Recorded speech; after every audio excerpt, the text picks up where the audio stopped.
Alright guys, what's going on? Same Circle Wrestling back again. We just watched Monday Night Raw. Relatively boring show for most of it. I think probably after, I would say about 10 o'clock, it started to get okay. But really, the highlight of the show was definitely Cesaro and John Cena. And I think all of us have to agree that John Cena has been putting on his best matches this year. He really just makes everybody look good, and it's really been impressing me. As much as a lot of people don't like John Cena, he's been putting on a hell of a match pretty much every week in that open challenge, especially with the two Kevin Owens matches, and now you got this Cesaro match, which was like almost a half hour long. Just a really good match. I mean, we knew who was going to come out on top, but really it was just really great as far as, seeing Cesaro being a singles guy. I feel like Tyson Kidd getting injured really, helped Cesaro jump onto the main scene, you know what I'm saying? Yeah, definitely. And, the Tyson Kidd injury has kind of been a blessing in disguise for Cesaro. Especially in the last couple of weeks, we've seen him step up, especially last week with the match against John Cena. And at least kayfabe-wise, it made sense that all of a sudden Kevin Owens ruins the match, because this is the first time outside of Kevin Owens we've seen John Cena have a real challenge. And having Cesaro lose the match due to disqualification from somebody else, having him show up tonight and deliver what I can admit is probably a 30-minute equivalent match to what we saw last week, it really helped enhance Cesaro's character, and I gotta hope that this is something outside of creative where they're deciding to give Cesaro a real push and not just kind of like a simple homage to Tyson Kidd being injured, we're going to give your partner a little bit of airtime to help prove we care about you. And I really hope this gives Cesaro some kind of push moving forwards, because he's one of the pound for pound guys out there in WWE who I believe can be a main event star. It's like him, Brock Lesnar, Kevin Owens. Those are the guys that I'm seriously afraid of at 2 a.m. in an alley. So you're going to tell me Cesaro showing up and showing on a decent match. I hope that's something positive to come. Yeah, I think between, him sort of having a new look and also the exchange that happened before the match, it really leads me to believe that if Kevin Owens does beat John Cena, you got Cesaro there to feud with Kevin Owens once he has the belt. Yeah, realistically, this match and the events leading up to it is probably the only decent stint of booking in the entire show. You actually had, for once in WWE, characters all with clear motives, all coming together, interacting in the way you'd expect them to. It was all compelling. The match itself was clearly phenomenal. I don't know if it was quite up to the level of their first encounter last week until the closing stretch. The fact that it went 30 minutes helped it. But all in all, it was probably the best close to a Raw in a long time, just through the sake of it being a match with a clean finish, relatively. Yeah. There's just not many ways you can fuck that up, but you can generally trust WWE to do so, but they played that one pretty straight, and it really worked out for them. I was thinking that, we'd see Owens come back before the end of the match and interrupt it, but Cena goes over clean, and then when Kevin Owens does come out, he just AAs the shit out of him and just looks even stronger. So I thought that was really kind of strange the way they booked that, but now it's looking even more strong for Kevin Owens going into Battleground. Yeah, I'd be more upset about it if it didn't come off like they were just having to get Cena some of his strength back for the match for Owens to go over. Because, you had, realistically, all these challengers. You've had Owens put him out once. You're having Cesaro look like he could have beaten Cena if he wasn't interfered against. So you do have to get him back a little bit of that power. So I'm not entirely as upset about Cena going over clean as I would be, but I really would have just gone for the interference. It is a bit of a rehash of what they did last week, but it would be in line with Owens' motivations. All in all, not a terrible choice of ending, but I don't know if it was optimal. Yeah. the whole timing of that match was what kind of threw me off, because I was talking to my roommate, like, John Cena didn't come out till 10:35 in the show. This is John Cena you see at 8 o'clock or 9 o'clock leading off the show at the top of the hour. All of a sudden he was showing up even beyond the half part of the hour, and I was starting to wonder what the hell they had planned for this match, and Cena walked out at 10:35. That match went dark at 11:17. So you're looking at over a half hour of those two going at it in the ring, give or take the Kevin Owens exchanges on the beginning and the end of the match. But still, we just had a Raw, love it or hate it, with a 30-minute match, singles match, that wasn't dog shit, that finished the event. I think that's probably, as you guys said, that's one of the strongest finishes they've had in a while. It's not an authority, it's not a Seth Rollins, it's not a garbage finish where you're just like, okay, they're just pushing for airtime. This was a legitimate John Cena and Cesaro match that at least the two guys in the ring putting on the event could have let it to go either way at, the waning minutes of Raw. And I think that was probably one of the exciting finishes we've had in quite a long time. Yeah, it comes down to the fact that they ended it with a match versus some stupid promo with Seth Rollins and the Authority. So, I mean, other than that, like, we saw just basically rehashes of matches that we've seen, the last few weeks with Ryback and Big Show and, the Bellas and Paige, all that shit. So it's really going into Battleground. It seems like everything, like Bill said when we were watching, it seems like a lot of these matches at Battleground are just rematches in a sense. Yeah, and the only real step out of line was the Bo Dallas Dean Ambrose match, which I think if WWE, as Seth, you, Bill, and I talked about, like, if they wanted to do a feud, there's a feud there, but they're not going to. They're still saving Dean Ambrose for Kane because that's quote-unquote best for business. But, Kane is on vacation this week, so he's not there to show up. So you give him Bo Dallas. It's airtime for both of them. Outside of the main event match and Brock's complete beatdown of the Cadillac that we had talked about a couple weeks ago as being, I can't believe that car survived. But, other than that, this Raw was a complete wash. Yeah, I think, like, really when you hear Bo Dallas's music, he's just going to say a few things and then get his ass beat. And really, I thought Dean Ambrose was the last guy I would expect to come out and do that. You'd think it'd be somebody like, a lower tier, like a King Barrett or something like that. But I thought it was interesting the way they did it, but that it's not going to turn into any kind of major feud. But it could. That's the thing. Like, that could be a real feud. Dean Ambrose could be about just the reality of the situation based on, the Bo Dallas always being positive. That could be a real thing, but it's not going to be. And me and Seth were talking about earlier about how Bo Dallas's character specifically requires a feud and a foil in order to function. And like you said, Dean Ambrose would be a really good foil for him. But with Bo, the way they're booking him, they just have him go out, cut a promo, eat a few shots and a finisher, and get beat. Is really doing a disservice to the character. He's not the most gifted in-ring performer, but he can talk pretty decently. The character is viable, and they're just not doing anything with it. So I think, like, realistically, I think the Raw was probably decent, probably a B-ish, just because the main event saved its ass. Yeah. Yeah, like, most of it was just kind of a lot of stuff you wish would have some real merit to it, but it was just kind of sideswipe stuff. But the main event, it gave you a reason to keep watching. I think anybody who kept watching was rewarded with the main event, but other than that, that was kind of a hogwash of a Raw. It was a SmackDown Raw. Yeah, Randy Orton came back, but it's even then, it's hard to get hyped for him because of the way they buried it. Yeah. It wasn't even a Randy Orton's going to come back and fight. He showed up at the end of a match and just kind of kicked Sheamus' butt for a little bit, and then he ran off.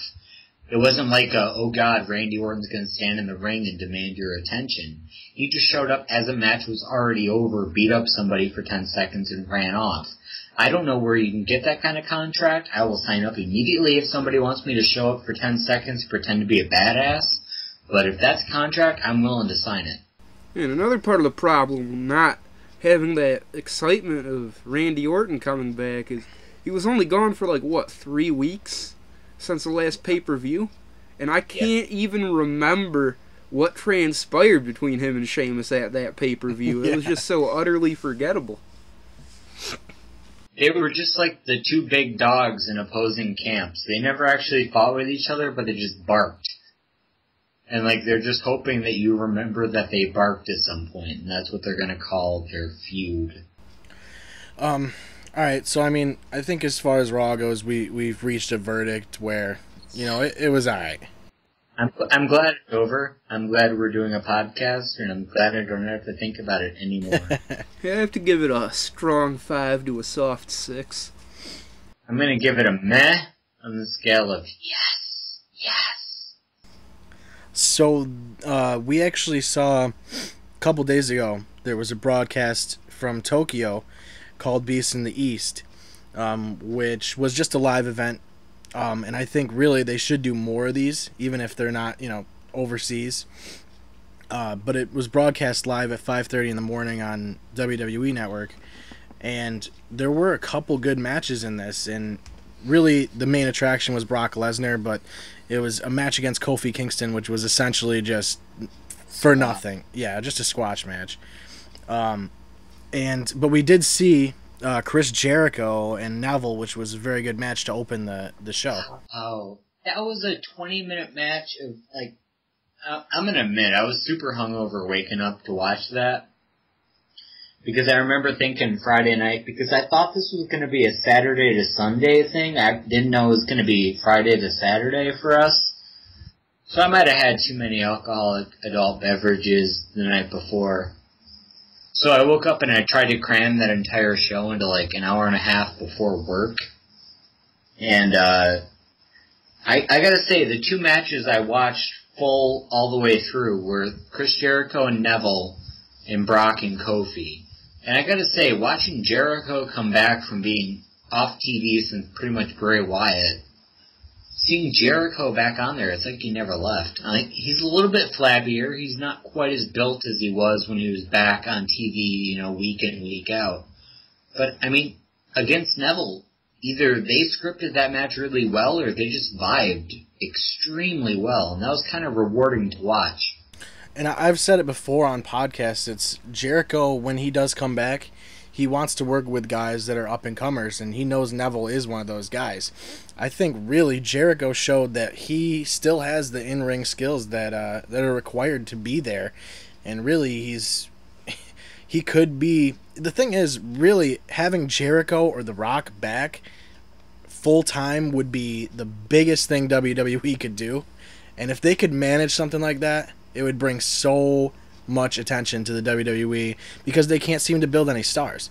Yeah, that match was really just a throwback to Jericho's earlier career. I mean, he might be a little bit more limited in the ring, but you can see that he still knows how to work a crowd with the in-ring action. And he's had plenty of experience doing that in Japan, so you could tell he just fit right at home. Yeah. And it just clicked all around, basically. He had the strong opponent in Neville.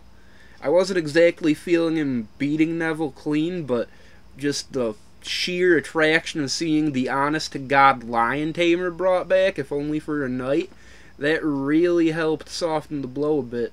And it was a pretty strong match, really. Mm-hmm. Yeah, and you gotta remember, as I just looked this up, Chris Jericho is 44 years old.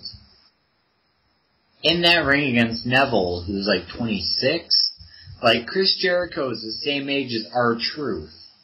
And Chris Jericho can still go out and deliver, you know, star-studded matches.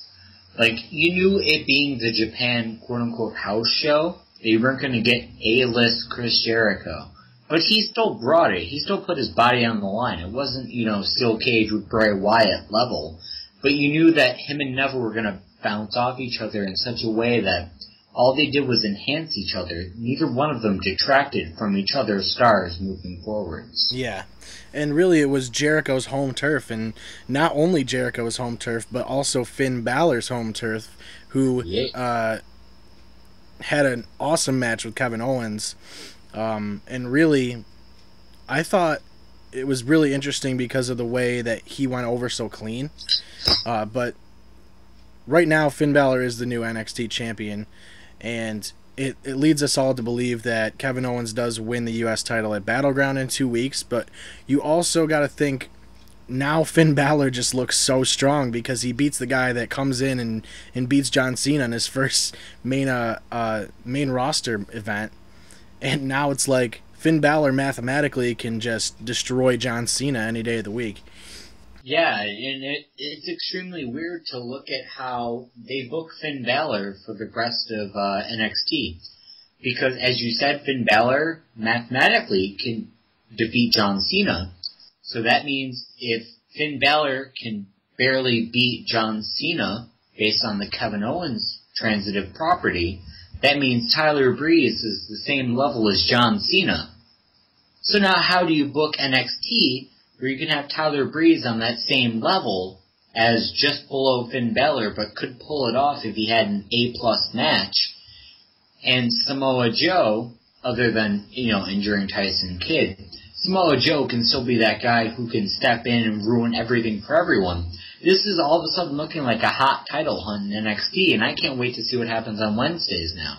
Yeah, they really made the NXT's title look really strong with this match. And they didn't really make Kevin Owens look very weak. Yeah, I thought they actually did a really good job of booking around, keeping Kevin Owens as a monster, but still having Finn Balor look just as strong. I mean, they had Finn break out some desperation offense, moves that we haven't seen him perform in WWE to date, such as the Bloody Sunday, which was that lifting DDT he has that he's broken out the reverse version of before. He'd never broken out the original version. I believe it was actually his finisher back in New Japan. And seeing him break that out was cool, and it really gives you the idea that they could possibly be booking both him and Owens to have these desperation super finishers almost that you could see them break out in extreme moments of duress. There's really so much offense that these guys can perform. There's no reason to have that one move that ends the match. And it's almost, if you really wanted to break in a new era of the product with the whole NXT 5, I think that match in particular showed that it's a very real possibility. Mm-hmm. And I think that's exactly it, Bill. Well, the problem we've talked about over and under on this podcast is the fact that we have guys with finishers who will hit their finishers, say, 3 minutes into a match, and then guys completely kick out of it, they don't sell it, whatever it is. Having that second hidden-in-the-dark finisher that can really make a statement to a match is a huge deal. And I think Finn Balor debuting that in Japan is kind of like a movement forwards to what we can expect out of the product in the next coming years. Yeah, I think really it just was a really good move for NXT. It just makes the brand look very strong. So overall, really, like, it was a better week for WWE than it has been, but I think really WWE's been declining pretty quickly. But I mean, they have had a couple matches recently that have saved them. But as far as their ratings go, I think they know that they're doing bad, and they need to step something up. And I think Cesaro being in the picture is definitely helping.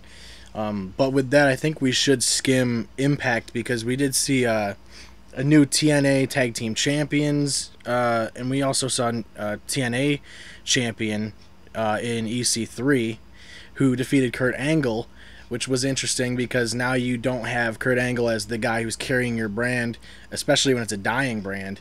And now you have the Wolves as Tag Team Champions after a best-of-5 series, which actually ended in a really good match against the Dirty Heels, which is Bobby Roode and Austin Aries. So really, Impact wasn't that bad this week. I was actually impressed with some of their matches, and I think they're doing a good job trying to stay afloat, really. Yeah, but a lot of, like, NXT's offense is like a prevent offense. Like, they don't do anything over the top that's going to shock you, and it's not going to make you want to watch.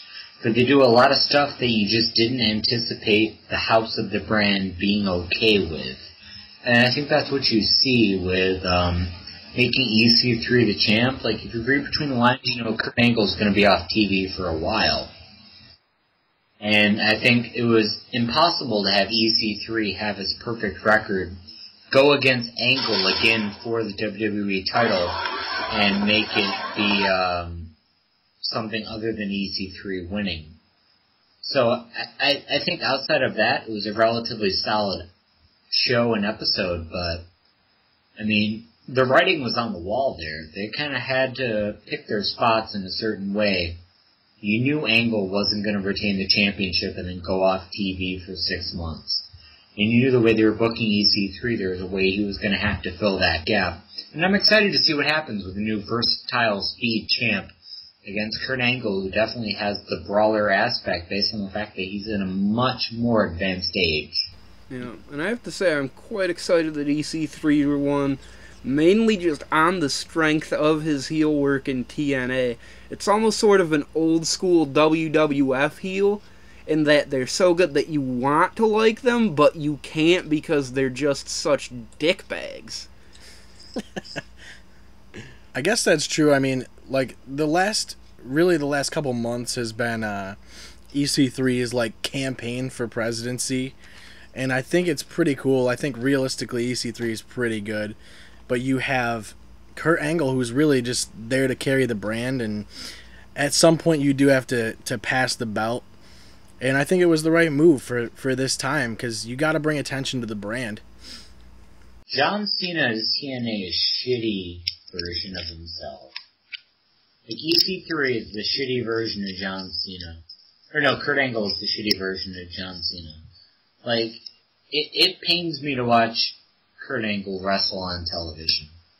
Because he was so great in, like, the late 90s, and now he's just a pity to watch. Yeah, and now you get, like, 4 ankle lock attempts, and they always fight out of it, and then, like, the 5th time they'll tap out. Or you get, like, 3 angle slams per match, or some bullshit. And, you know, it just kind of it's washed up now. They can't book him properly to give him more than 3 moves. Like, we laugh at Cena, we yell at Cena for having his 5 moves of doom. But then all of a sudden we're supposed to look at Kurt Angle with TNA and be like, oh yeah, Kurt Angle has 3 moves, guys. He's going to put you in the ankle lock, he's going to go for the ankle slam, and then he's going to have his mystery move. And you go, oh, the mystery move's the big deal. It's like, no, if you're going to give Kurt Angle a 30-minute match, I shouldn't be watching the same thing every 10 minutes. And that's what kills watching Kurt Angle wrestle. And I'm glad it's EC3. I'm glad there's going to be new life into this. And I just hope that, you know, TNA takes this and runs with the reins rather than try to, you know, sit back on it.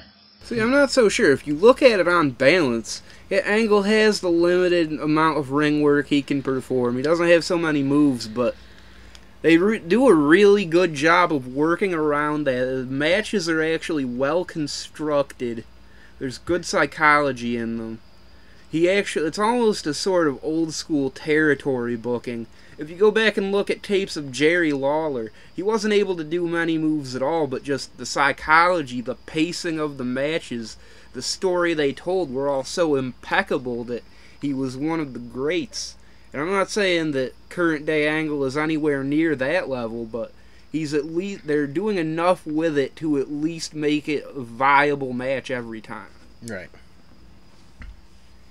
So do we want to talk Lucha? Yeah. I'm actually excited for Lucha. Yeah, and I think, I forgot what we said Ultima Lucha is. It's not too far from, I mean, how many weeks? I want to say 5 or 6. I this up every goddamn week. I know, and we always forget. I want to say 5 or 6 weeks at that point, maybe 4. I think it's around the end of August, actually, maybe roughly the same time as SummerSlam. I want to say it's around SummerSlam, but I want to load this and not end up having to look at the spoilers again. Yeah, true. That's going to be a hot season for wrestling. But this week we did see Tejano and Delavar Davari. We saw Tejano being August 5th. August 5th. All right, let's write that down so we don't forget it next time. So we don't. It's a month from now. 4 weeks from today. Wow. So, yeah, Tejano looked really good this week, I thought. Yeah, that was the opening match. Del Bar with Big Rick against Tejano. Tejano came out over on top. Good for Tejano. He's a good young brand for Lucha. I'm glad to see him getting some airtime. Because, he hasn't been a huge factor since he threw the title to Alberto Del Rio, who is on there as Alberto El Patron. But since then, he's kind of been an ancillary part of their product. He hasn't been a focus. So, I feel like the last week has been, the reemergence of El Tejano as being a real Lucha force. Yeah, and I think really, Lucha Underground does have this, guys, where they sort of disappear for a little while. You saw Phoenix disappear for a little while, and actually I haven't seen Phoenix in the last couple weeks either, so you got guys that can disappear and come back and make an impact, and that's really what impresses me about Lucha. And we also saw Drago come back with his second match back against Hernandez. Another good match, and Drago is he's impressive in every match, it seems like. I have no idea how to understand what Drago is. Between his mask and the way that he characterizes himself in the ring, I have no idea what the hell he's bringing to the table, but whatever it is, it's working, and that's all I've got to say. Drago wins his match against Hernandez by DQ, but, Drago still is a champion. Doesn't faze me in any way, shape, or form. He's a dragon, man. Yeah, Dario Cueto's personal dragon. Well, didn't Hernandez say that dragons aren't real? Yeah, that was the thing that threw me off. Let me show you the man underneath. Yeah, that was the thing that threw me off, is they made it pretty blatant so far that Drago is essentially an actual fucking dragon. Yeah, just reborn, basically. Which, if this were in text, those would be in capitals, and there would be a period after each word. Actual fucking dragon. And the whole Hernandez feud, calling attention, he's just a man in a suit. It was almost a little bit of dissent in the whole. It's like they're calling into question their own suspension of disbelief. And it was just really jarring. It's bullshit, though, because Drago's really a dragon. Everybody knows that. Dragons are real. And then we saw El Patron and Marty the Moth, which I thought was an interesting pairing because, you got a guy who's, literally at the top of Lucha Underground in El Patron. And then you got Marty the Moth, who, came in a couple weeks ago and just has been, opening few matches guy, and really it wasn't a bad match. Lucha really manages to put on good matches even with low card guys, and I was impressed because I remember watching season 5, I think it was season 5 of Tough Enough with Marty Martinez, who is the Moth, and he got relatively far in that season, and I think he worked for WWE for a reasonable amount of time, and then I think they just cut him. But now he's making a name for himself in Lucha and, telling everybody to stick it up their ass. And, it also makes El Patron look relatively good, but El Patron goes over. And really, it leaves into question where El Patron is going to be as far as Lucha or Ultima Lucha. What exactly is his match? Does he just have, a singles match with Johnny Mundo? See, I don't even know, because I don't know if Mundo has another match or not. No, I think they are planning El Patron and Mundo for Ultima Lucha. I believe that was advertised on this week's show. It's impossible for me to look that up without it giving me a spoiler, so I'm just going to assume that that's the way they're going to book that, is El Patron and Mundo, which makes sense, except they've kind of dragged around the bush with that. Yeah, I think a lot of people do want to see it, so I guess it does make a lot of sense. But we also saw Chavo Guerrero in action this week against Prince Puma in the Lucha Underground Championship match, which is pretty strange that he just gets thrown into that, sorta. But not necessarily. That's the Guerrero way. If you watch the pre-show tape, he lies and cheats his way into it. That's the Guerrero way. I lie, I cheat, I steal. I lie, I cheat, I steal. And Chavo Guerrero cheats, lies, and steals his way into the championship match of Lucha Underground. And look at the conditions. He said that Conan could not interfere in a no disqualification match. He booked it in his favor in a way that he could just lie, cheat, and steal his way with the title, but what happened?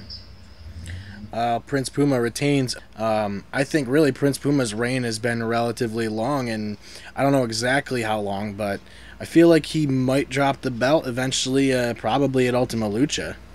Yeah. Same.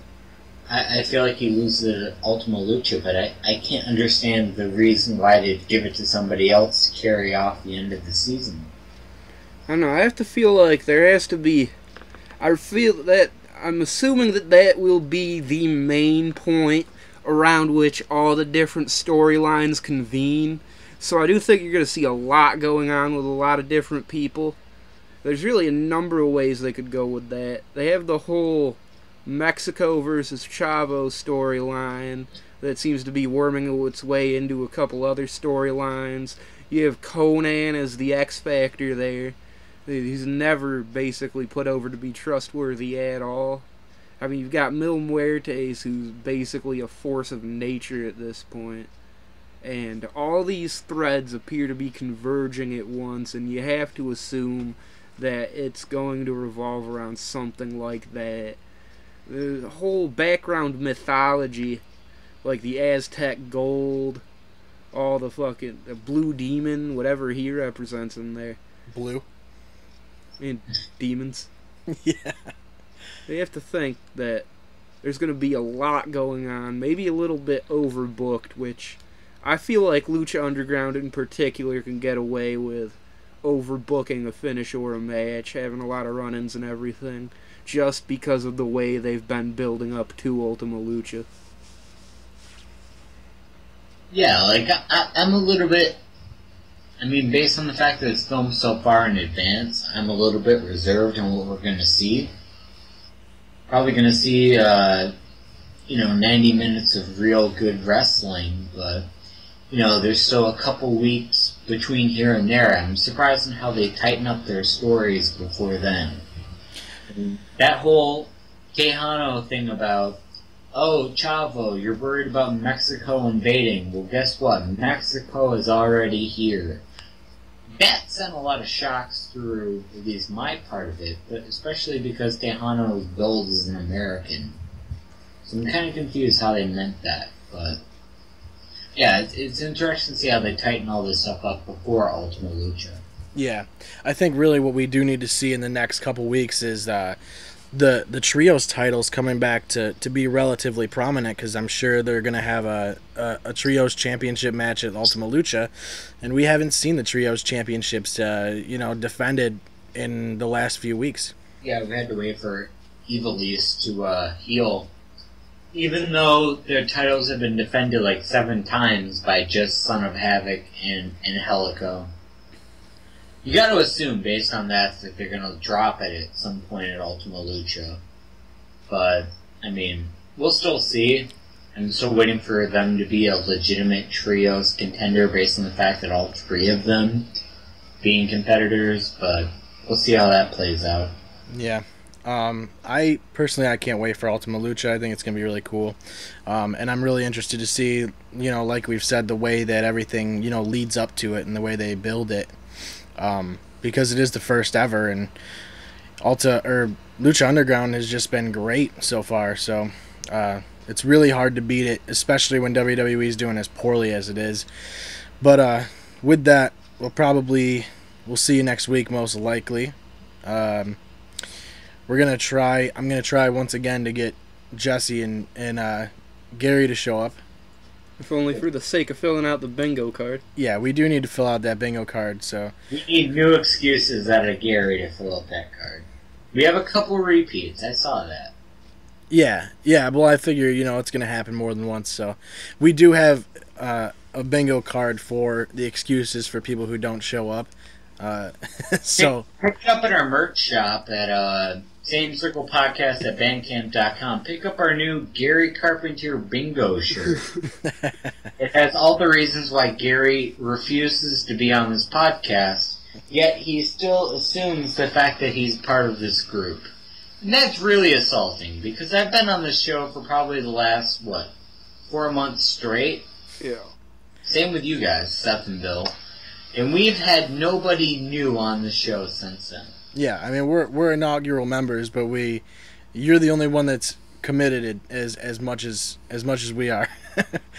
Yeah, and that's the thing. I'm white and black about when I'm available to do the show, and yet we still do it on a regular clip. So I don't know. I don't know. Yeah, I think we can work around these things, but like I said, we'll try maybe next week, and if not, we'll fill out that bingo card. So. Well, I mean, look at the positives. I'm not even in my normal location to record the podcast, and I still found a way to make it work. Yeah, true. So yeah, we'll see you next week. Check us out on Facebook. Follow us on Twitter. And same. Same.